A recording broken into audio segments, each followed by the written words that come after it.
Hello everyone, welcome to the session.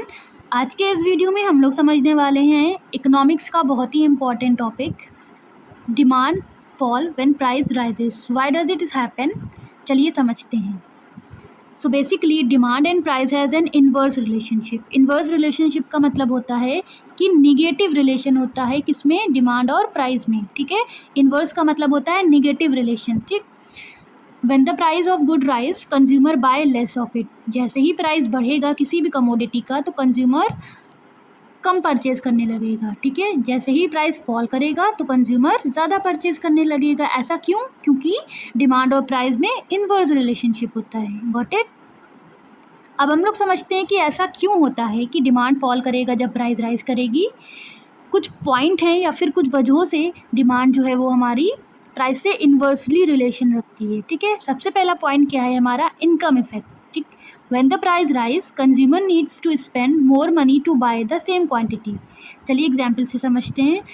अगर आपका जो है बजट है कि 100 रुपीज़ में अगर आप पहले परचेज करते थे 1 kg, आप kg शुगर, ठीक है, एज पर शुगर याद रखना। ठीक, पहले आप 100 रुपी पे करके 1 kg जो है शुगर परचेज कर लेते थे, बट अब जो है उसका प्राइस बढ़ के कितना हो गया है, 200 हो गया है। ठीक है, 200 उसका प्राइस हो गया है।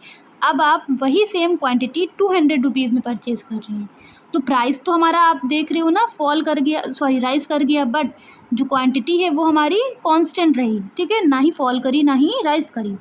तो अब आपकी इनकम पे क्या इफेक्ट आ रहा है, 100 रुपीज़ पहले आप जो है पे करके 1 kg शुगर ले सकते थे, बट अब आप 200 अपनी पॉकेट से या अपनी इनकम से पे करोगे वही सेम क्वांटिटी को परचेज करने के लिए। ठीक है, इससे क्या हुआ, हमारी इनकम में फॉल आया प्राइस बढ़ने से। ठीक है, इसी को बताते हैं real purchasing power of income falls. ठीक है, रियल परचेजिंग पावर का मतलब क्या होता है कि क्वांटिटी आपकी सेम रही बट प्राइस राइज कर गया। ठीक है, लेकिन हम लोगों को पता नहीं चल रहा है कि कितने पे करके हमने कितना लिया है, क्योंकि प्राइस में जो है चेंजेस आए हैं। ठीक, इनकम के बढ़ने या घटने से हमारी प्राइस पे या हमारी डिमांड पे क्या इफेक्ट पड़ता है, ये बताता है इनकम इफेक्ट। ठीक है, नेक्स्ट पॉइंट है हमारा सब्स्टिट्यूशन इफेक्ट। ये क्या बताता है, जब प्राइस जो है हमारे गुड्स के राइज कर जाएंगे, कंज्यूमर स्विच कर जाएगा अदर गुड्स या फिर रिलेटिवली चीपर गुड्स पे। ठीक है, जैसे कि पहले हमें टी जो है मिल रही थी 10 रुपीज़ में, ठीक है, बट अब हमें टी मिलने लगी 20 रुपीज़ में, बट जो कॉफ़ी का प्राइस था वो अभी भी 20 ही रुपीज़ है, तो कंज्यूमर टी से स्विच करके कॉफ़ी पे आ जाएगा। ठीक है, तो अब कॉफ़ी की डिमांड ज़्यादा हो जाएगी एज़ कम्पेयर टी। ठीक है, यही हमें बताता है क्या, सब्स्टिट्यूशन इफेक्ट, मतलब रिलेटिवली चीपर गुड्स को प्रेफर करने लगेगा। ठीक है, ओके, नेक्स्ट पॉइंट क्या है हमारा, डिमिनिशिंग मार्जिनल यूटिलिटी। ठीक है, डिमिनिशिंग मार्जिनल यूटिलिटी का कॉन्सेप्ट क्या बताता है, जब हम लोग कंज्यूम करेंगे ज़्यादा से ज़्यादा यूनिट्स तो जो एक्स्ट्रा सेटिस्फेक्शन है हमारी हर एक एडिशनल यूनिट से वो गिरने लगेगी। ठीक है, फॉर एग्जांपल चलिए समझते हैं, पहले आपने एक मैंगो खाया तो आपको सेटिस्फेक्शन 100 की मिलने लगी। ठीक है, 100 यूटिल्स की, मन इसको मेज़र करने का क्या है, यूटिल्स में। ठीक, उसके बाद आपने 2 मैंगो खाए, आपकी यूटिल्स अभी भी बढ़ी, 120 यूटिल्स हो गई। फिर आपने 3 मैंगो खाए, अब यहाँ पर आपकी यूटिलिटी जो है वो क्या होने लगी, गिरने लगी। कितनी गिरने लगी, 90 की यूटिलिटी आपको मिलने लगी। फिर आपने 4 मैंगो खाए, अब आपकी यूटिलिटी और भी ज़्यादा गिरने लगी, 50 यूटिलिटी मिलने लगी। जैसे ही आपने 5th मैंगो खाया, अब आपकी यूटिलिटी माइनस में जाने लगी, -40 यूटिलिटी। क्यों, ऐसा क्यों हुआ, लॉजिक समझिए। पहली यूटिलिटी में हमें हायर सेटिस्फेक्शन मिला, देन उसके बाद और सेटिस्फेक्शन बढ़ा, फिर धीरे धीरे धीरे करके सेटिस्फेक्शन कम होने लगा, और एक ऐसा पॉइंट आया सेटिस्फेक्शन आपकी माइनस में चली गई। क्यों, ज़्यादा आपने पहले खाया, अच्छा लगा, फिर खाया और अच्छा लगा, उसके बाद आप खाते खाते पक गए, आपका पेट भर गया, अब आपने और कंज्यूम किया तो अब आपका पेट ज़्यादा भर गया और आपको वॉमिटिंग फील होने लगी, तो वहाँ पर यूटिलिटी कैसी हो गई, हमारी माइनस में हो गई। ठीक है, इससे बताते हैं ज़्यादा से ज़्यादा अगर हायर प्राइस होगा तो पीपल जो है उसको ज़्यादा नहीं बाई करेगा। ठीक है, जितने से ज़्यादा प्राइस बढ़ने लगेगा तो आपकी यूटिलिटी गिरने लगेगी। इसी को कहते हैं जो भी एक एडिशनल यूनिट्स आप कंज्यूम करोगे उससे आपकी यूटिलिटी कम होने लगेगी। ठीक है, तो जितनी ही आपकी हायर प्राइजेस होंगे, आपकी जो है विलिंगनेस धीरे धीरे कम होने लगेगी। ठीक है, चलिए नेक्स्ट मूव करते हैं हम लोग लॉ ऑफ डिमांड पे।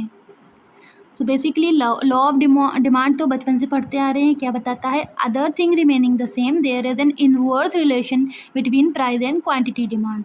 लॉ ऑफ डिमांड हमें क्या बताता है? बाकी सारी चीज़ें हमारी सेम या फिर कांस्टेंट रहेंगी, सिर्फ और सिर्फ किस में रिलेशनशिप आएगा? वो भी इनवर्स रिलेशनशिप, प्राइस और क्वांटिटी डिमांड में। Got it? अदर थिंग वैसे जो भी मैं बता चुकी हूँ अभी, इनकम में, प्राइस में, प्रेफरेंसेस में, इन सब चीज़ों में हमारा चेंजेस आएगा, बट सिर्फ और सिर्फ डिमांड में किस पे इफेक्ट पड़ेगा? जब प्राइस की चेंजेस और क्वांटिटी डिमांड की चेंजेस में फ़र्क आएगा। ठीक है, चलिए एक क्वेश्चन पूछते हैं आपसे हम लोग, क्वांटिटी डिमांड और डिमांड में क्या डिफरेंस है? कभी सोचा है इसके बारे में? इसका आंसर आप लोग मुझे कमेंट सेक्शन में देंगे। ठीक है, now let's move to the demand curve. अब डिमांड कर्व को समझते हैं हम लोग। ठीक है, demand curve slopes downward from left to right. बहुत ही इंपॉर्टेंट क्वेश्चन है, स्टार मार्क कर लीजिए आप लोग इसको, कि जो डिमांड कर्व है वो स्लोप कैसे करता है? लेफ़्ट से चलता है। ये साइड हमारी लेफ़्ट है, ये हमारी राइट है। ठीक है, लेफ़्ट से मूव करता है कहाँ? राइट की तरफ। और स्लोप कैसा है उसका? डाउनवर्ड स्लोप करता है। डाउनवर्ड मतलब नीचे ही को तो आ रहा है ना, ये पॉइंट नीचे आ रहा है। लेफ़्ट टू राइट का मतलब क्या? ये लेफ़्ट से चला और राइट पे आके रुक गया। ठीक है, ऐसा इसलिए होता है क्योंकि it shows the inverse relationship between price and the quantity demand. Got it? जैसे ही मेरी 10 यूनिट थी प्राइस लेने की, तो मेरी क्वांटिटी डिमांड कितनी थी? 100 थी। ठीक है, 10 थी तो 100 हो गई। जैसे ही प्राइस राइज़ किया तो हमने अपनी क्वांटिटी डिमांड कम कर दी, 80। फिर प्राइस जब राइज़ करा तो हमने 60 यूनिट लेने शुरू कर दी। जब प्राइस 40 पे चला गया तो 40 यूनिट ऑफ कमोडिटी हमने परचेज़ करी। जैसे ही प्राइस 50 पे राइज़ करा तो हमने और उसको क्या कर दिया? गिरा दिया नीचे। ठीक है, ठीक है, तो यहाँ से हमने जैसे ऐसे मूवमेंट करना शुरू करा, ठीक, तो क्या होने लगा? हमारी यूटिलिटी कम होने लगी। तो यही बता रही है कि हमने जैसे ही प्राइस राइज करने लगेगा तो हमारी डिमांड क्या करने लगेगी? फॉल करने लगेगी। ठीक है, इसीलिए ये कर्व कैसा शो करता है? मूवमेंट कैसा होगा? Left to right from. अब डिफरेंस क्या होता है डिमांड शेड्यूल में और डिमांड कर्व में? डिमांड शेड्यूल क्या होता है? हमको टेबुलर रिप्रेजेंटेशन देता है क्वांटिटी डिमांड और प्राइस के बीच में। ठीक है, टेबुलर मतलब टेबल की फॉर्म में रिप्रेजेंटेशन देता है। बट जब हम लोग डिमांड कर्व की बात करते हैं तो इसी टेबुलर रिप्रेजेंटेशन को जब हम लोग ग्राफ में बनाते हैं, ठीक है, जब इसको हम लोग ग्राफ में बनाएंगे, इसी को क्या बोल देंगे? Demand curve, simple. ठीक है, कोई भी डेटा को अगर टेबल के फॉर्म में लिखें उसको क्या बोलेंगे? Demand schedule. ठीक, कोई भी जो हमारा डेटा है उसको कर्व के फॉर्म में शो कर दें तो उसको डिमांड कर्व बोलते हैं। ठीक है, तो बस यही बताने का तरीका है। जैसे ही प्राइस राइज करेगा क्वांटिटी डिमांड फॉल करेगी। ठीक है, इस सिंपल टर्म में है, जैसे ही प्राइस राइज करेगा कंज्यूमर का बर्डन राइज करने लगेगा। ऐसा क्यों? क्योंकि वो अब कम परचेज करेगा क्योंकि प्राइस राइज कर गया है। ठीक है, और जो सेटिस्फेक्शन यूनिट्स है वो धीरे धीरे उसकी गिरने लगेगी। क्यों? क्योंकि वो अब कम परचेज कर पा रहा है। इससे इनडायरेक्टली इफेक्ट क्या पड़ेगा? क्वांटिटी डिमांड ऑटोमेटिकली फॉल कर जाएगी। ठीक है, तो higher the price lower the quantity demand. एक रियल लाइफ एग्जांपल से समझते हैं इस पूरी सिचुएशन को। चलिए मूव करते हैं हम लोग। जैसे कि जब प्राइस पेट्रोल का 100 से 120 पर लीटर बढ़ेगा, उससे क्या होगा? अब लोग क्या करेंगे? उसको कम यूज़ करना शुरू कर देंगे। ठीक के लिए ऑल्टरनेटिव वे क्या फॉलो करेंगे? कम ट्रैवल करेंगे, पब्लिक ट्रांसपोर्ट को ये ज़्यादा से ज़्यादा यूज़ करेंगे ताकि जो है पेट्रोल का कम यूज़ कर पाएँ हम लोग। और अल्टरनेटिवली होगा क्या? हमारा जो डिमांड है पेट्रोल की वो फॉल कर जाएगी। समझ में आया? आई होप आपको इस वीडियो में कोई भी क्वेरी है तो आप मुझे कमेंट में पूछ सकते हैं। चलिए मिलते हैं नेक्स्ट वीडियो में। Till then good bye.